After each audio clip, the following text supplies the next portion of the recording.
coordonnateur CEPAL di collectif buy lutter contre lépp luy yàq filao yi di nga xamante lépp luy yàq filao yi di ko daxasal donc li ñu indi fii tey nag ak ñi ngeen fi gis ñuy ay horticulteur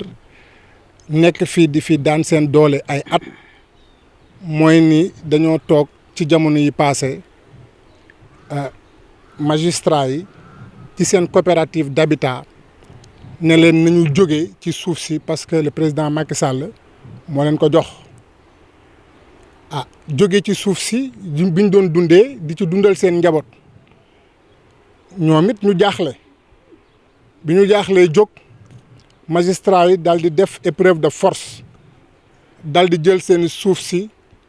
naxasal ko daaneel garab yi fi nekkoon mooy fi ngeen di gis ne le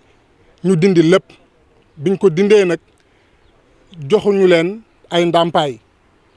te àdduna bi wërngël képp ak Sénégal loi bi fi ne mooy que ni yu mel nii boo koy def dafa war a ànd ak étude d'impact environnemental et social magistrat yi nga xamante ni ci ñoom la ñu yaakaar justice ñoom la ñu yaakaar ñu préserver ñu le droit dañoo jël droit boobu piétiner ko ndaxte étude boobu amul kon fi ñu leen doon xaar ñun fekk ñu leen fa te ñii laajuñu lu dul ay ndàmpaay kon nag ñoom ñi ngi leen di woo pour ñu dégg ñii seen yuuxu jox leen li nga xamante ni ñoom la ñu warloo ak ñoom keneen ki ñuy waxal nag mooy le président Macky Sall moom mi signé décret déclassification filao yi nga xamante ni nekk nañ fi ay at te alal moo ko fi def ay organisation internationale ak yeneen i réew saxal ko fi pour protéger tout le littoral mooy érosion côtière bi mooy avancée de la mer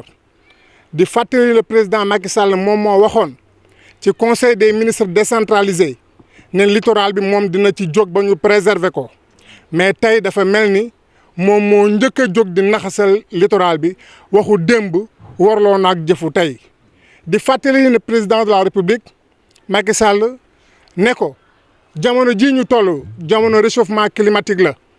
réchauffement climatique bi dafa ànd ak géej gi di avancé li xew Saint-Louis xew Mbour xew Rufisque umpul kenn ay quartiers yu bëri géej gi nangu nañ leen ñun nag filao yi mooy suñu rempart moo ñu permettre géej gi lépp lu muy war a ñëw song ko kër yi filao yi téye ko filao yooyu nag bu ko dindee géej gi daf ñuy fekk si. di wax président Macky Sall ne ko xanaa moom environnement ñoru ko parce que adduna bi yëpp ñu ngi créer ay conférence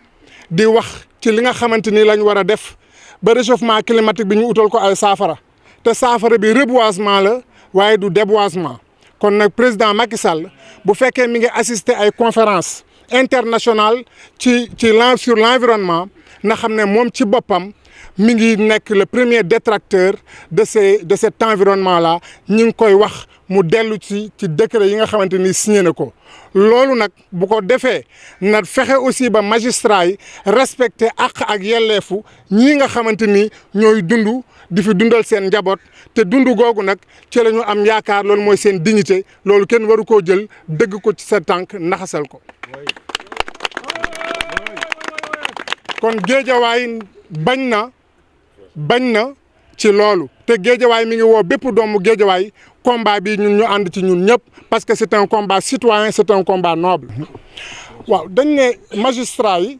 4 hectares 200 le décret bu le président Macky Sall signé la leen jox mais ndax 4 hectares yooyu yëpp dañ koy tabax buñ ko tabaxul am na lu ci des li ci des loolu xanaa boog ay responsable Géejawaay yu tapis dans l'ombre dañoo nekk ci loolu interrogation la bu nga xamante ni dañ koy lijjanti mais jàpp leen ne 4 hectares yi décret bi signé na ko moom ngeen di gis nale ñu yàq ko daaneel garab yi te ñi di ci doon liggéeyee amuñu ci dara ñu nekk ay laissés pour compte. Nous sommes dans la bande du littoral avec des horticulteurs qui exploitent l'espace depuis plusieurs années. Récemment, ils ont été sommés par une coopérative d'habitat des magistrats du Sénégal de quitter les lieux sans au préalable une étude d'impact environnemental et social, ce qui semble être une aliénation du droit, parce que la loi prévoit que dans ces conditions, il faudrait au préalable cette étude pour pouvoir compenser, pour pouvoir dédommager ces exploitants que vous voyez, de simples pères de famille, des jeunes, des femmes. Cette épreuve de force des magistrats rend compte d'une chose, qu'ils sont en train de bafouer le droit, eux qui sont censés préserver et protéger le droit. Où se trouve la justice? Nous sommes dans quel pays?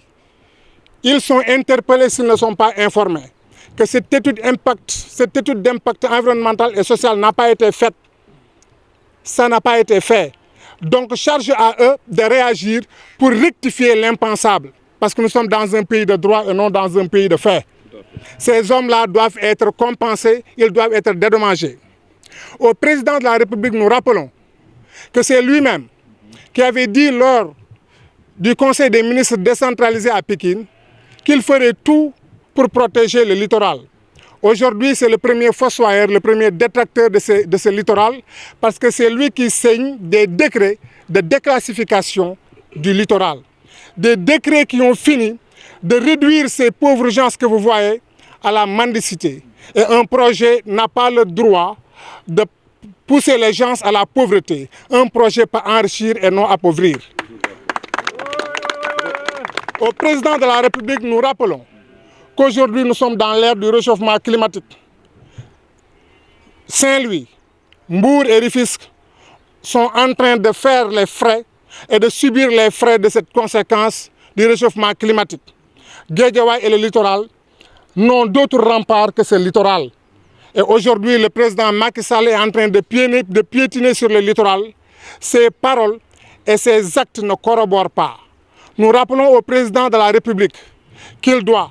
donner de l'emploi, non priver à ces braves gens leur emploi. Ce qui est arbitraire restera dans les annales, parce que pour la première fois dans l'histoire du Sénégal, on voit un président de la République piétiner sur des filaos qui ont été reboisés par des pays frères, par des organisations internationales, ce qui semble être une forfaiture. Nous disons au président de la République d'arrêter, de suspendre ces projets, ces décrets de déclassification de ce littoral, parce que Guédiawaye appartient à tout le monde. Les magistrats qui ont ce décret ne sont pas plus méritants que les enseignants qui sont à Guédiawaye. Ils ne sont pas plus méritants que les bijoutiers qui sont à Guédiawaye. Ils ne sont pas plus méritants que ces fils de Guédiawaye. Ces terres appartiennent aux fils de Guédiawaye. Ces terres doivent revenir à Guédiawaye et nous disons non au président de la République. Bon, les magistrats, sur le décret, il y a 4 hectares 200. Sur le décret, il y a 4 hectares 200. Bon, est-ce que ces 4 hectares 200 seront alloués aux magistrats, entièrement alloués aux magistrats? Est-ce qu'à l'intérieur, il n'y aura pas une partie qui sera allouée à d'autres responsables de Guédiawaye tapis dans l'ombre? La question est là, c'est une interrogation. Donc, ces 4 hectares 200 qui ont été détruites, des centaines de filaos, des arbres qui ont été vraiment piétinés pour donner aux magistrats la possibilité de construire leur maison. Waaw dañ ne magistrats yi 4 hectares 200 le décret bu le président Macky Sall signé la leen jox mais ndax 4 hectares yooyu yëpp dañ koy tabax